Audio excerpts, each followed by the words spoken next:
வணக்கம் நண்பர்களே, கிச்சன் கிளப்ல இன்னைக்கு நம்ம கருப்பு சுண்டல் குருமா செய்ய போகிறோம். இதை மூக்கு கடலைன்னையும் சொல்லுவாங்க.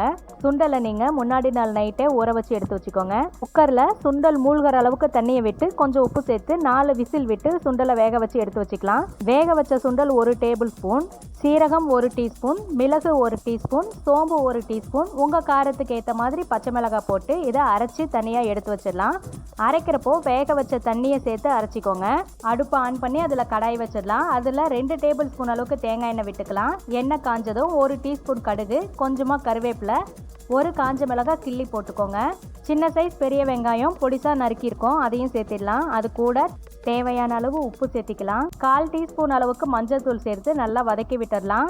வெங்காயம் ஓரளவுக்கு நல்லா வதங்கி வந்ததும் 1 மீடியம் சைஸ் தக்காளி அதை பொடிசாக நறுக்கியிருக்கோம், அதையும் சேர்த்திடலாம். அது கூடவே 1 ஸ்பூன் அளவுக்கு இஞ்சி பூண்டு விழுது சேர்த்து பச்சை வாசம் போகிற வரைக்கும் நல்லா வதக்கி விட்டுடலாம்.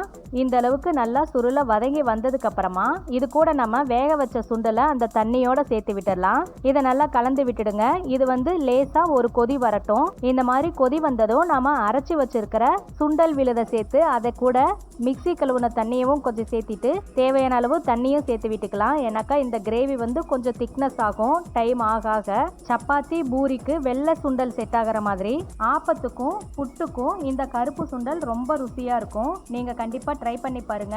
சோம்பு சீரகமோட பச்சை வாசம் போனதும் ஆஃப் பண்ணிடலாம்.